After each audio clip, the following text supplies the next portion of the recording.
Hey, what's up? This is your girl Ninz. It's your boy Bino. And you're watching Ballerific Couples.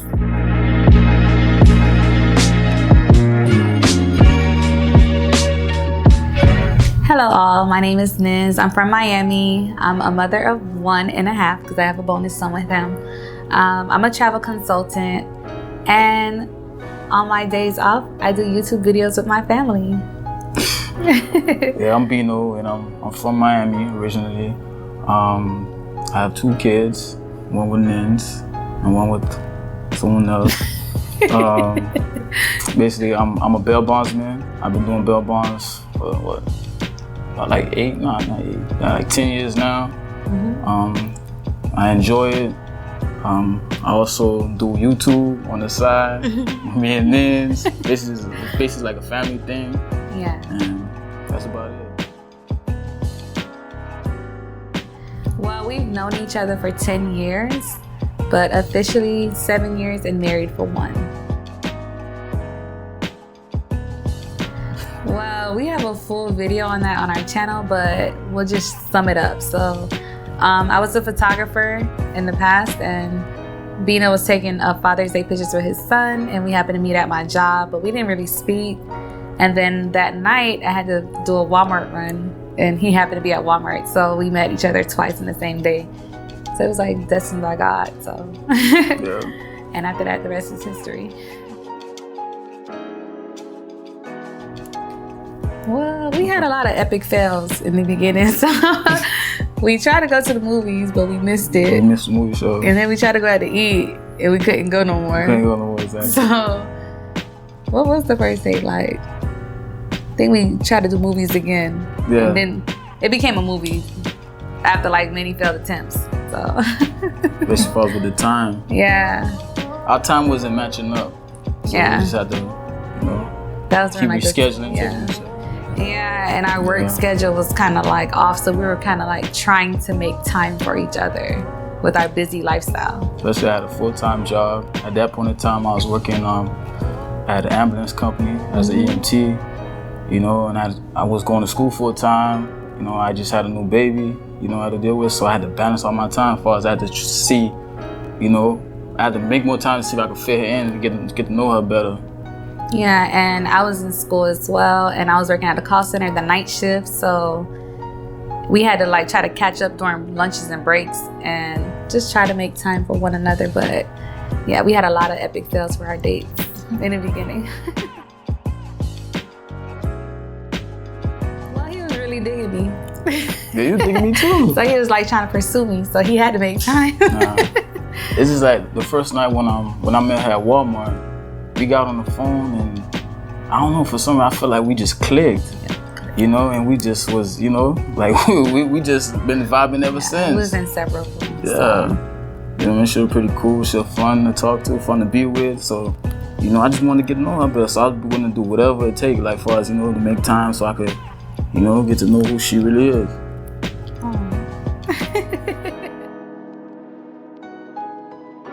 Wow. Yeah. I don't know. Well, he said I love you first, so. So you really gonna put me out like that?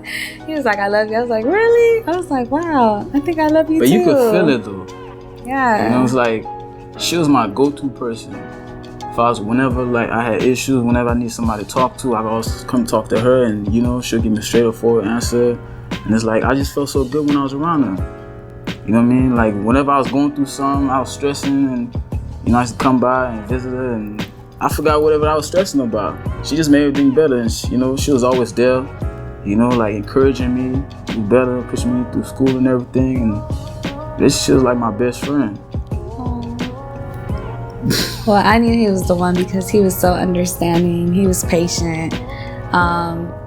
It's like I could really just be my true self with him, and he was not judgmental. So it was like he just accepted me, flaws and all, and it's rare to find someone like that. So I was like, wow, like I think he's the one. So that's when I knew I was in love.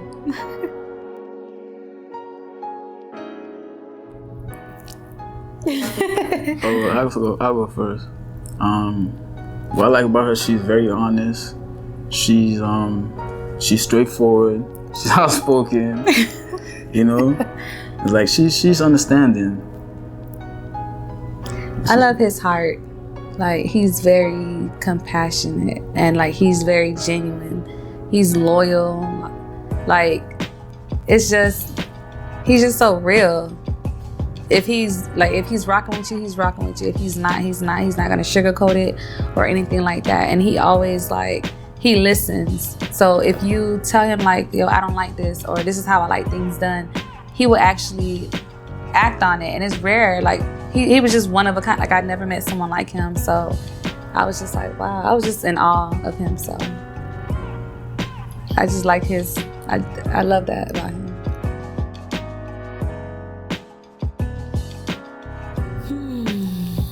I don't know where to start. Where should I start?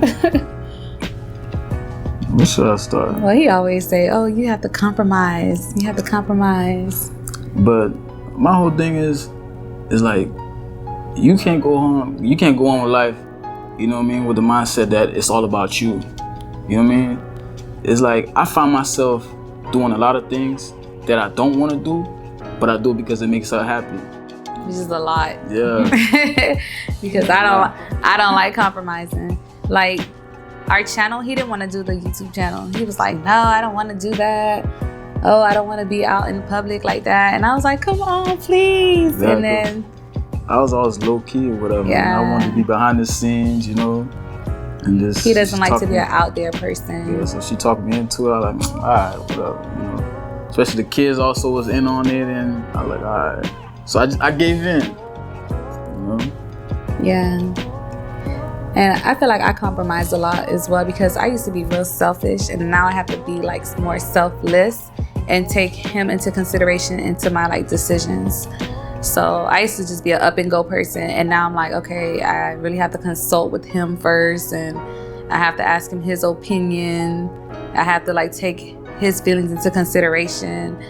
So it's like, if he tells me no, I'm like, oh, even though I really want to do something or I really want to go somewhere, if he says no, I just have to compromise and understand, like, look, this is your husband, or back then, this is your dude. So you have to, like, if you are trusting him to lead you, you have to trust his decision, and just, he's making sense. So basically, like, I really had to just compromise what I wanted to do to just do what he's saying is okay.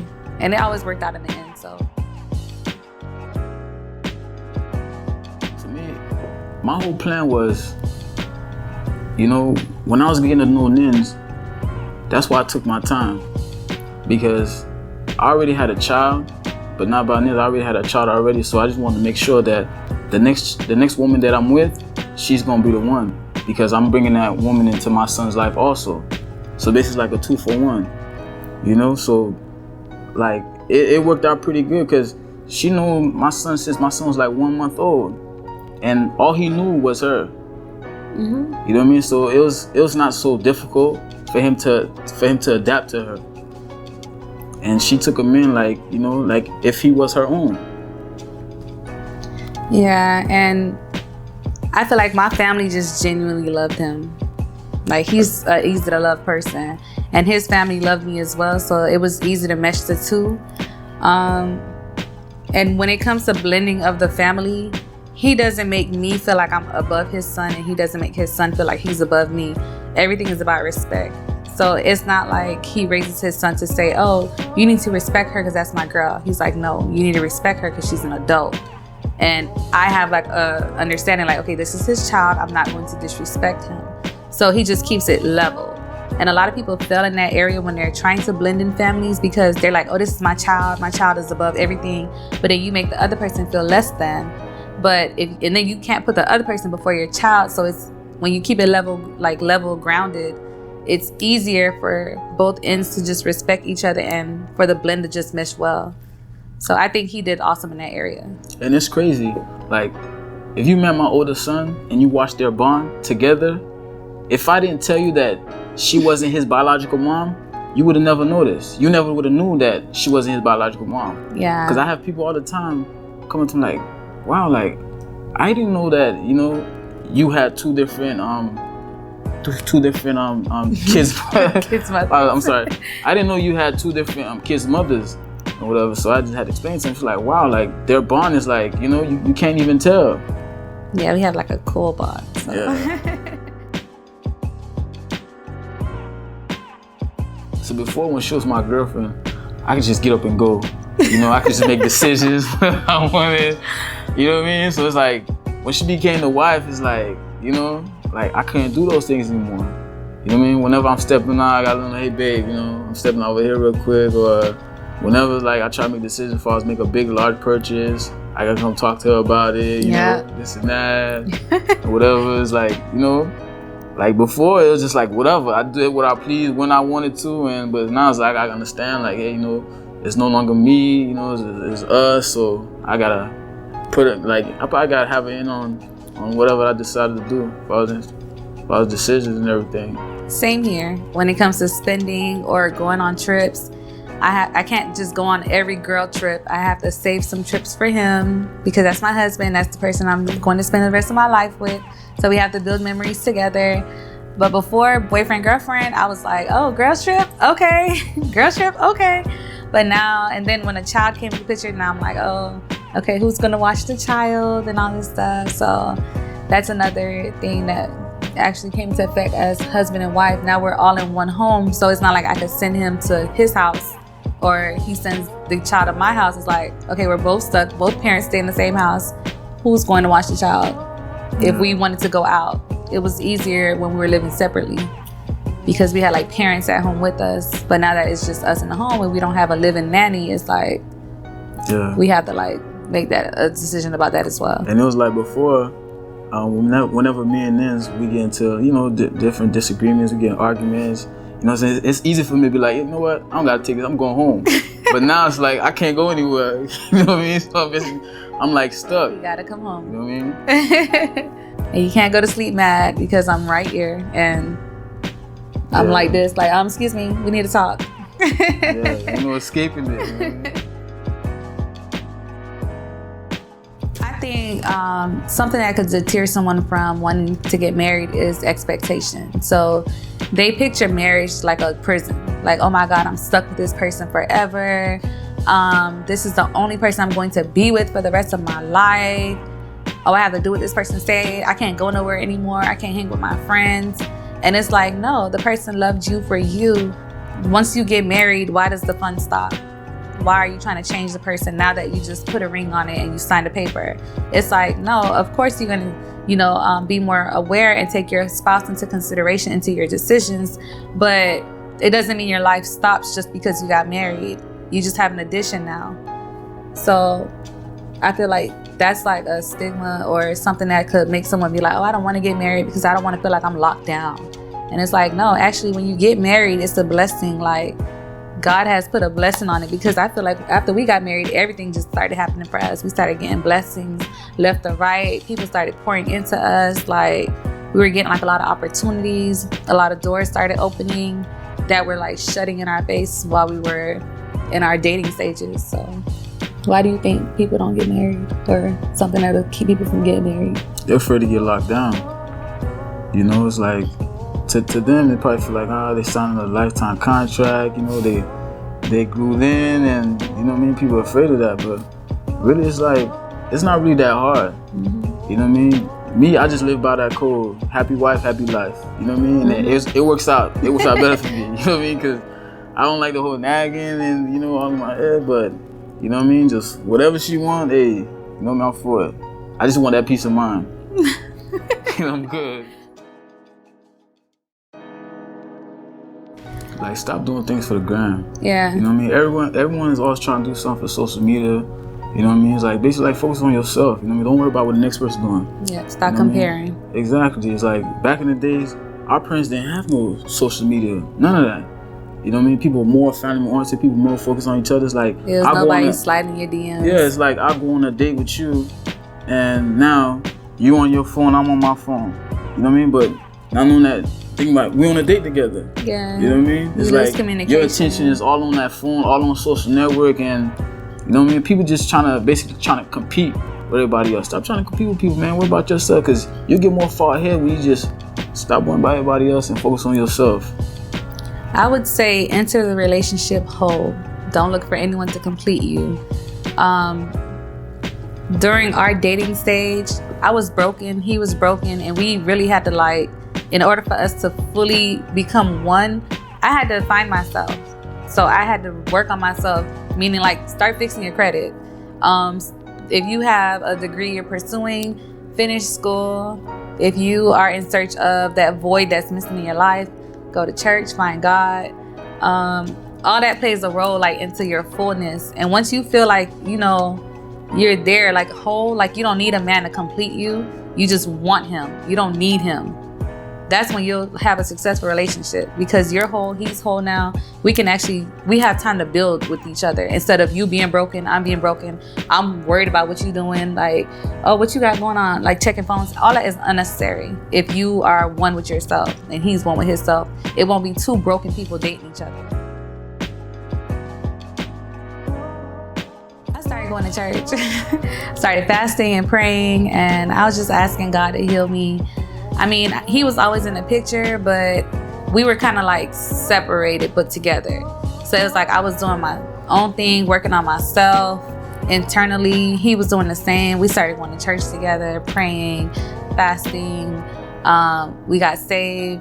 I got baptized. It was like I just started feeling whole again, and I became easier for him to love. Because when I was broken, it was just like I had a lot going on. I was just aggravated with everything. It was harder to love me as a broken person. But once I became full and I felt like, oh my God, God is my everything. God is like all I need in my life. It was like I became this lovable, joyful person. And it's like, I don't know, my aura changed. And it was easier for him to just enter into me. Like, I don't know how to explain it, but I'm sure you guys understand.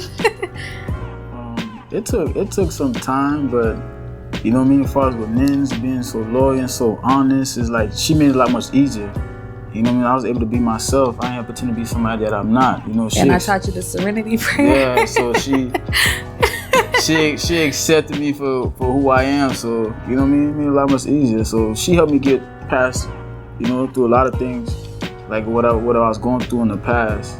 You know what I mean? Like I feel like I was broke. I came to her broken, and she patched me up.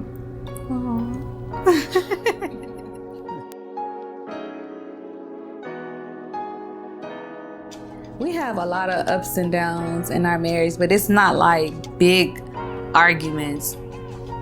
I just be stuck in my ways sometimes, and he's stubborn, I'm stubborn, so sometimes we don't want to agree, but it's like, look, you guys are married, you guys are stuck with each other, you guys have to make a decision. I would say one thing we had to overcome was our decision on where we would live after marriage. And that was like a big, huge argument because time was crunching. You know, you wedding planning, you got like a time frame, like, oh my God, we're getting married within 6 months, we have to find somewhere to stay. And we had like a big disagreement about it. Like, I thought we should stay here, he thought we should stay here. And then, you know, we can't move somewhere else because we have another child that we have to take into consideration as well about how is he going to still be with his son. So it was like a big confusion for us, like, oh my God, so we stuck here? Like, it was like that, but then we had to compromise on that. And we actually made the best decision ever and ended up staying here. So now it's like easier for us to share the child with the other parent. And I don't know, everything just worked in our favor when we decided to stay here. Like, the home just came easier. Like, we met the deadline, everything. It was just, but I feel like that was like the biggest argument because we was really going at it for that. Like, we had to go to counseling.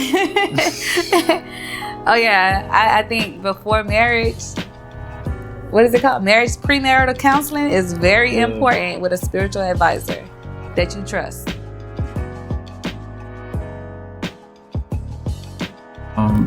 I never really had an issue with going to see a counselor, but the first counselor that I ever ended up talking to was our pastor. Mm-hmm. And like, I know the issue that I had was trusting her, but not as if, you know, I thought she was doing something. As far as making decisions, mm-hmm. I feel like whatever decision we decided to make, I feel like I had to make the final say so whether we doing it or not. But, you know, like, I had to understand, like, hey, you know, you gotta trust your woman. You know what I mean? Because whenever she decides she wanna do something, she's like the Google queen.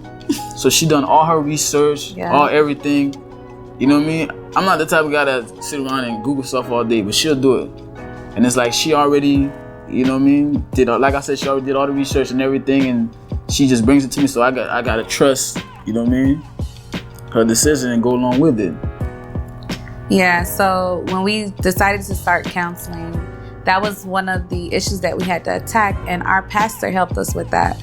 He was like, why don't you trust her? Because she brings you all of the information. There's nothing wrong with what she's saying. But he was like, since he didn't come up with the idea and it wasn't his decision, we wasn't doing it. No. Yeah. No, that's not really so what was it? My whole thing is, like, I'm afraid of making an error. Like, I like to think first. I like to think about it before I even make a move. Because I feel like my first move, my next move got to be my best move. You know what I mean? Off rip. He's so calculated. So, yeah. So, I'm being honest. That it takes so long. Nah, and I gotta sit there. I gotta think about it. I gotta go ahead and, you know, sleep on it. Be like, all right, yeah, I'm gonna go ahead and do it. I just can't wake up and be like, you know what? Yeah, I'm finna go do this. And I gotta think about it first. Cause I don't wanna. I feel like at this age, I don't have no room. I don't wanna make room for errors. But then again, you have to make an error in order to learn a lesson from it, and move forward. But I don't know, I guess I'm too afraid to to make the wrong move. Because once you made the wrong move, it's going to be a setback.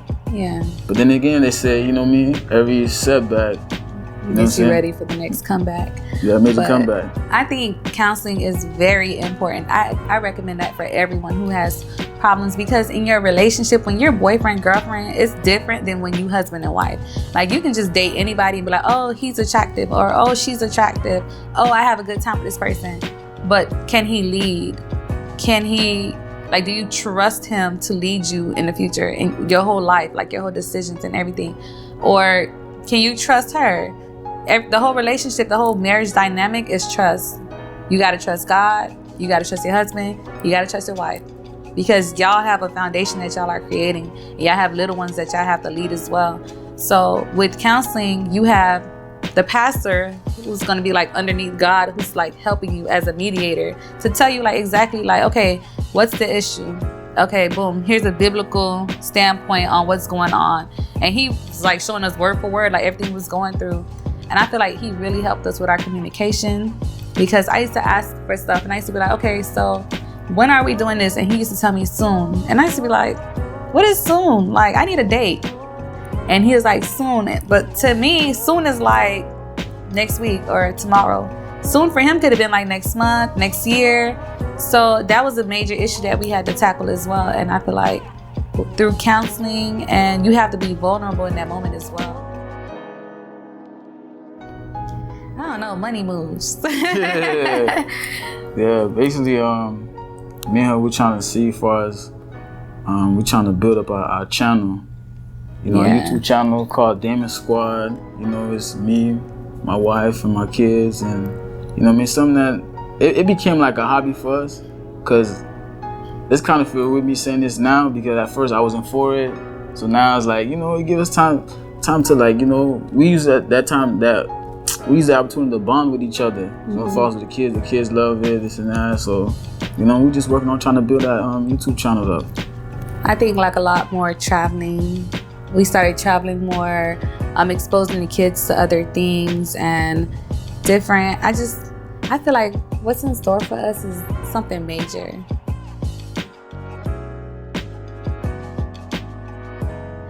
It's not scary, but one time I got pulled over with my bonus son in a car, and he was like, don't hurt me, to the cop. And I was like, oh my gosh, like things that's going on in the news really affects kids, because I live in a world in my own head where I don't think like they're seeing these things, they're exposed to these things, like it affects them in any ways, because it's not happening directly to them.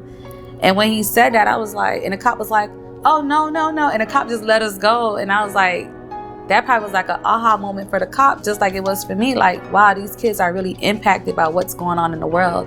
Our little one is only 3, so he's just like, he blends in with all of the other kids of different nationalities. So he's just like a friendly kid, The older one, he's 10, so he's more aware of everything that's going on. He can watch TV and understand the news that's going on and seeing the death and seeing people getting pulled over and killed.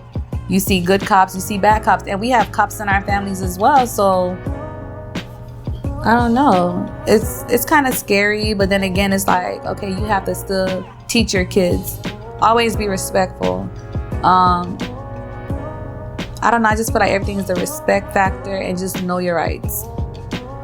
Especially being a dad, I feel like it's my time to be more involved, into these young boys' lives or whatever. Because it's like without your dad, I feel like you would be lost. I always had my dad in my life. You know what I mean? 'Cause I always imagine without my dad being here, I don't know where I would be, right now. And I want to get the same thing with my kids. You know what I mean? Because a lot of these kids out here that's getting caught up, in these streets or whatever, it's like, majority of them, they're fatherless. Or they don't have that, that male role model, to guide them to the right direction. It's like, basically, it's like, I want to teach my kids, go ahead and be a leader, not a follower. Yeah. You know what I'm saying? Put God first. Yeah. And everything else will fall in place. And also know your spouse's love language, because your wife or your girl could be sitting home with a bunch of gifts down on the table, and that's not even her love language. She probably just wanted you to tell her that she's beautiful today, or she probably just wanted the quality time or acts of service. So it's very important to know the love language of your significant other. My love language is words of affirmation. I just love him saying, "Oh my God, you look so beautiful." I'm like, "How do I look?" Like, you can tell me that all day and I'll be like, "Oh my God, really?" And I love acts of service. Like, I love you being more proactive than reactive. So if I'm coming home, please have the house cleaned, or please have the kids put together and ready for bed. Like, I don't want to come home and be like, "Oh my God, I have to do this." Like, but when you act on something before I can tell you to do it, I just love that. I love a helper. I love gifts. Yeah. And I love quality time. Mine's is words of affirmation and gifts. And he loves physical touch. Yeah, that too. That's his love language. Yeah.